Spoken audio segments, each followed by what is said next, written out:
Love and Hip Hop, Atlanta, Season 3, Episode 15. Yeah, Episode 15.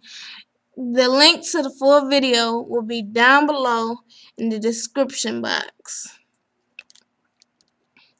Alright, let's get started. So, first it goes back to the scene where Carly Red and Erica was in a club and they found Young Jock and, as Carly calls her, Teletubby. Carly goes up and confronts Young Jock. And, Miss, what's that? Kadia, I was about to call her Miss Piggy and disrespect her and all kind of stuff. But anyways, she just smiling and grinning, and Jock just standing there. And Carly's like, oh, really? So you tell me you out of town, but you up here with this Teletubby, Miss Piggy, and Jock is like, stop calling her that. She's not fat. And Carly's like, she can't even fit in her outfit. Come on, she's fat now. And really, you fucking her? Really? You told me that you stopped dealing with her. And Jock like, all right now, like, you better chill out before I go off. And Carly's like, well, go ahead, Jock, go ahead. And he's like, you know what? I'm sick of you. I'm sick of you and your shit. Basically, almost like he kind of like flipping around on her, like, bitch, I'm tired of your shit. Come on now. Really? He said she had pinto cream cheese in her pussy and call her, just all kind of stuff. And she's going back, Jock, I can have any man that I want. And he was like, really? Have you not been reading the social networks? Because they not feeling your ass. And she's like, Erica, let's go. And I'm like, oh, Carly. Stop messing with these young ass niggas. Like, come on now. Jack had this bra all up in your face. And was smashing her. So, come on. You should have left him alone then. Grow up, Carly. You like 50 years old. Get it together, honey. Get it together. Alright, so then Jock goes meet up with Scrappy. And, Scrappy in there laughing, and Jock like, well, you left me. You just, after you left, shit just blew up. And Scrappy knew that was gonna happen. That's why he left. He tried to give you a heads up and he left. And then they start talking about Scrappy feeling Erica. He was like, Jock's like, I was looking at Erica. She was looking kind of good. And then Scrappy like, yeah, she was looking kind of good. I was kind of, flirting with her, But me and baby mom, we clash. Every time we get together, we clash, So right now, it's just best that we just be friends. And so Scrappy tells Jock about him and Bambi, how he ended up buying her a puppy.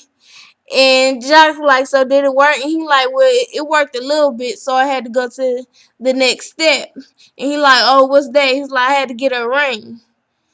And Jock was like, you proposed? And he like, yeah. What else you think I had to do? Like, there was nothing else for me to do. He's like, man. So did she say yes? He's like, no, I'm just playing. I ain't proposed. And then Jock just bust out laughing like, oh, so you gave her a friendship ring? And Scrappy like, yeah, let her know I'm gonna always be your friend and your lover. And so Jock asked Scrappy, so which one is it? Bam or Erica? And he's like, I'm gonna have to go with the Bam. And so they're talking about Carly. And Jock is complaining about Carly, how he just, she gets on his nerve. And Scrappy's like, well, did she ever rub your feet? And he like, no, but like the second time we did it though, she did something with her feet and her hands, and it was like some weaving. It was like some weaving motion. Like, man, she had my mind blown. And then Scrappy like, wow, I ain't never had that before. But basically, he lets, Scrappy know he done with Carly Red ass. Him and Kadia, they was just friends for a while, but then once him and Carly broke up after the studio session, he started sleeping with Kadia. And that's when it went downhill from there. But he feels some way about Kadia. He got much respect and love for her, and he ain't willing to stop messing around with her. So, anyways, we go on, and it's Mimi, and Mimi is going to talk to Deb Antony about her dad passing and the things that's going on with her and Stevie, and basically she just wants to vent. And Deb, welcomes her into her home, and she talks to her. And as soon as she talks to Deb, she starts to cry, which she wouldn't do with Ariane. But, now that she's in Deb's company, she just starts to cry and just let it all out, basically. And Deb's like, I just want to be a mother figure for Mimi, because I know that she's going through so much pain, and that's what me and her have in common is pain. And I'm just like, thank you, Jesus, okay? Because Mimi needs a mother figure. She really does. Right now, she is truly lost. She just lost her father. She does not make good choices in men at all. At all. Like, this fool, Stevie, come on now. Stevie treats her horrible, cheating on her left and right. And, shit, come on. Nico is a fucking clown. Really, like, Mimi, I'm so glad that Deb is trying to be a mother figure to Mimi, because she needs it. She truly needs it. And, Mimi goes to tell Deb that she sees why she hangs on to Stevie so much is because when her mother had her, she was married. She was married to someone else. And once Mimi turned 16, her mother gave her dad's phone number and address. And once she talked to her dad at 16, they just became close like that. So she just wants the same relationship for her daughter. She wants her daughter and Stevie to be close. And she says that her daughter loves Stevie so much, but Stevie just disrespects her so much. And it's like, well, Mimi, you let it happen. You choose the same type of man. You even told Ariane, well, this is the kind of man you like. And if this is the kind of man you like, then stop complaining about how they do you wrong. Because you're not trying to do any better for yourself. Come on now. But I'm so glad that she got Deb in her corner. I pray to God. I hope to God that she actually listens to Deb, and Deb can help her get rid of these sorry ass men. Truly. But later on she agrees to go talk to Stevie, like Ariane has, what's that name? Ariane had set up. And she tells Stevie that, with that text you sent, that was real messed up. And he's like, you know what? I know I was wrong. I should have never sent you that. That was foul. And then she was like, no, you gonna send me that because of some radio interview? That was really wrong. You didn't call me. You didn't text me or anything to say anything about my father passing, but you gonna send me some, it was karma. And Stevie's like, you know what? You're right. I was hurt. I was in my feelings about that interview you had with the radio station, and I just tried to retaliate, and it wasn't cool. And he tries to let her know that the sex tape that she did was all wrong, and Nico said, leaked the sex tape, which is true. It is true. But she tells Stevie that you can't talk. You got sex tapes too. And he's like, but yeah, but it's different. And then she's like, I don't want to hear about it because it didn't come out, because it didn't leak. You can't call me a bad parent because you did the same thing. Which is, she has a point with that. He can't really say too much about her doing sex tapes because he has his own sex tape. We all know about his sex tape with Eve. So, touche, bitch. We understand. But Stevie is still trying to tell her Nico ain't the one, and she just not getting that. And Nico has been there for me through all of this, from my dad having a stroke, from him passing. He's always been here for me. And, it's sad that she actually believes that in her heart, because we ain't seen Nico be there for her. We just have not. We see her, be so stupid and naive that she can't tell that this dude is just playing her. And she just needs a serious wake-up call, for real. So then, we're going to go from Mimi and Stevie to Mimi and Nico. Towards the end of the episode, Mimi goes over to Nico's apartment because she hears on Media Takeout that Nico is supposedly married. And she just wants to know, is there any truth to it? And Mimi goes there and asks Nico about the marriage. And he said, well, yeah, there's truth to it.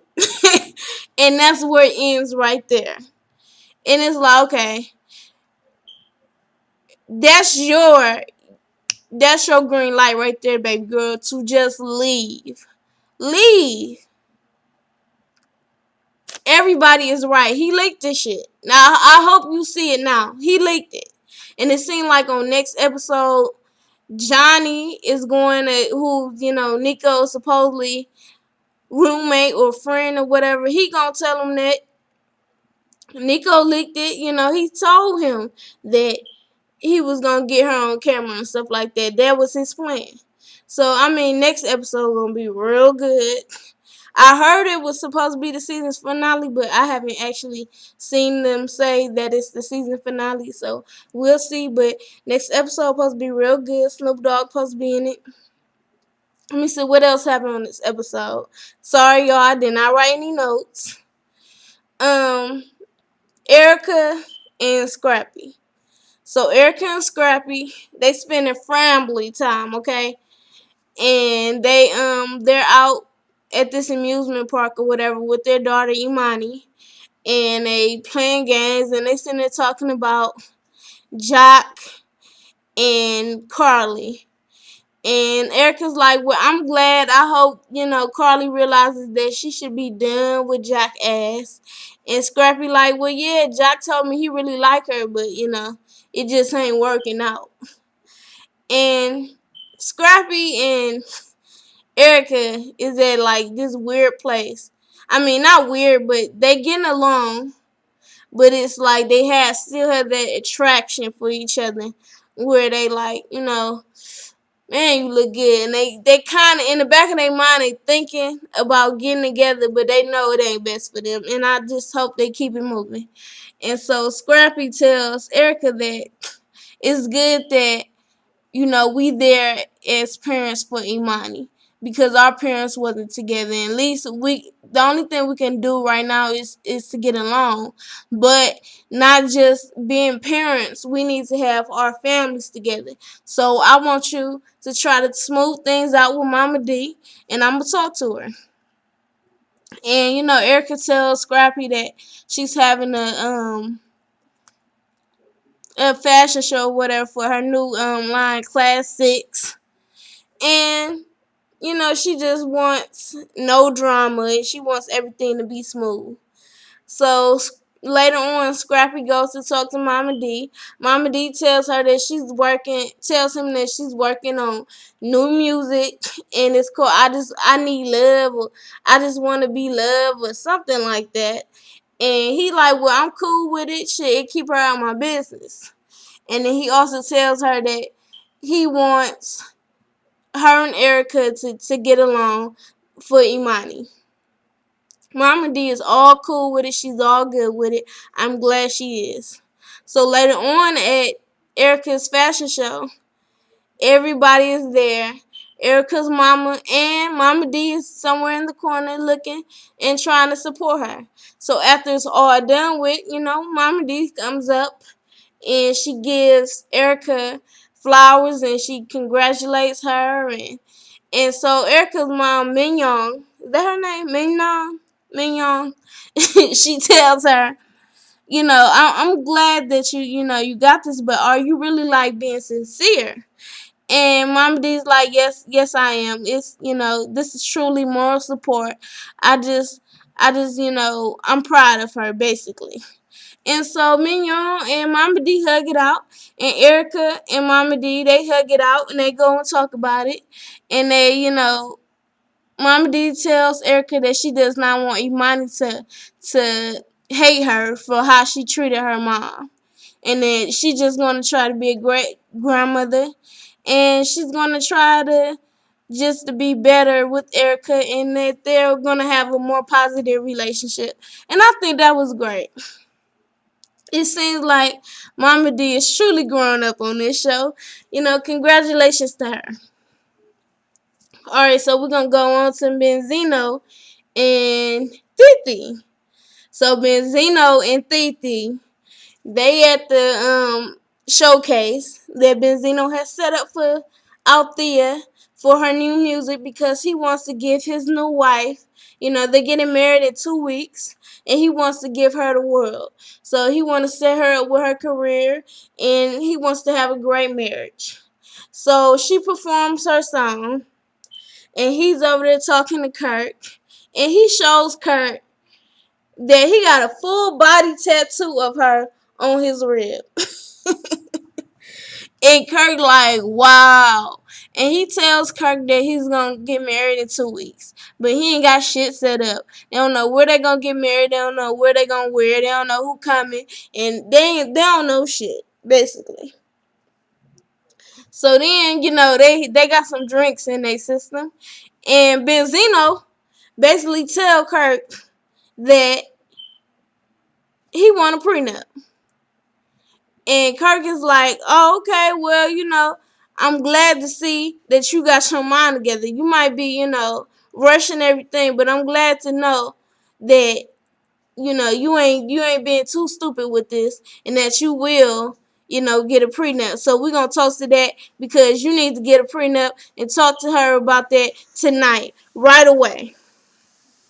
And so Benzino's like, okay, yeah, I'm going to talk to her. Yeah, you right.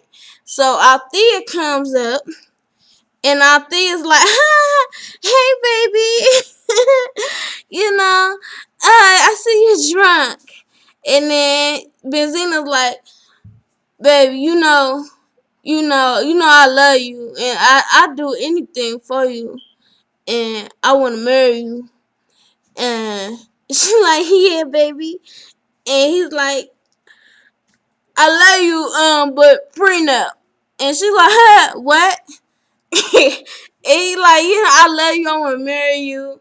And she's like, yeah, but what you say about prenup? And he's like, I just want to marry you, but we can get a prenup. And she's like, no, baby, no prenup. Okay, we don't need a prenup. And she's like, he's like, well, stand up, let me see you. And then she stands up and she twirls around. He's like, you right, baby, no prenup. We don't need no prenup. And then he tossed it, no prenup, y'all. And she's like, yeah. And I'm like, oh, Benzino, really? It sounds so stupid. How you go from we need a prenup to baby turn around, let me see it. Oh yeah, you right. We don't need no prenup. Benzino, you is truly sprung. You are really sprung, honey. Get your mind right, okay? I hope that this is to last because she gonna truly get your ass if it do not last. Alright, so Althea and Rashida and Althea's mom, they going dress shopping. And Althea's trying on all these dresses and she's telling them about Busy, talking about a prenup, and she's like, huh, we not getting no prenup because I want to be part owner of Hip Hop Weekly. And they all laughing. And she's like, yeah, we gonna build an empire together. And Rashida's like, girl, if you didn't have your own money, I would say you was a gold digger. And they just laughing or whatever. And they're trying on dresses. And she's like, should I wear white or should I wear ivory? Okay. And then she's like, Mom, did you wear white to all your weddings? And Rashida's like, well, how many times have you been married? And her mother is like, I've been married 5 times. And I was like, ooh, okay, I see where you get it from. Child, long story short, them dresses that she tried on, she can't keep it because the person coming over tells her, we need 4 to 6 months to make those dresses. And she's like, well, what? I'm getting married in a week and a half. And they like, okay, well, we just got to go try somewhere else. I don't know what the rush is. I truly don't, because they have absolutely nothing together. If they gonna get married, they should just run off and elope.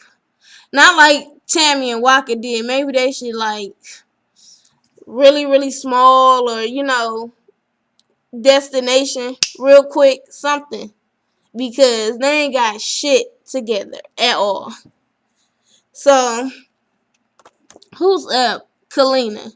So, Kalina is moving into her new big house, and now she's less stressed about having a baby and she's more excited, and everything is on hold now because she's pregnant. And I'm glad that's the kind of mindset that she needs to be having instead of being stressed about this is not the perfect timing.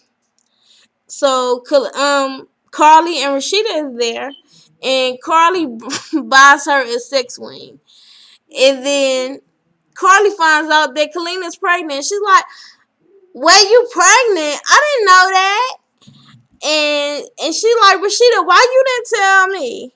And she's like, well, it's not my business to tell. And it ain't like, okay, Rashida, you be telling everybody else's business too. I like you too, though, but you can be a little shady and a little messy too. And so, Kalina is all excited about the little sex swing, even though she can't use it. And Carly's like, well, wait, I want to, see you use it because I never seen it before. And Kalina like, bitch, you want to see me use it? I knew you wanted me, Carly. And I'm like, oh, Carly, you are just so bi-curious. Are you supposed to be this damn bi-curious at 50? You should know what you want by now. But, they go in and Rashida is talking about Fifi and what happened at the bridal, shop, and how she's about to get married in a week, and Carly keeps calling her a hoe, and she ain't too excited. She really ain't feeling like hearing about Althea and Benzino. She like sneak dissing, but she don't really want to hear about it. And get over it, Carly. I'm sorry. Just get over it. Make you better choices than men. And grow the fuck up. She get married. You keep calling her a hoe, but she get married and you're not. Okay. But that is it for this little review. This was kind of long, but we're gonna see what happened in next episode. Next episode look like it's gonna be good. Like I said, Johnny gonna tell Mimi about what Nico's plans really was about the sex tape. Mimi gonna finally realize that Nico ain't got the best interest for her. I hope she realized it, because now she finds out that he really is married, and he ain't tell her shit about it. Next, Stevie J gonna be hanging out with Snoop Dogg, and he gonna be telling Snoop that, he know Althea, and that, he really, really know her. Now he finally admitting it. He just admitting it to Snoop. Like, we ain't gonna see it on camera. Come on, Stevie. And then, so Snoop tells Stevie, you got to tell Jocelyn. And he going to tell Jocelyn, and we know how that's going to turn out if he actually tells her. So I can't wait till next episode. I will be reviewing it. And the link to this episode will be down below in the description box. So peace, y'all. Be easy.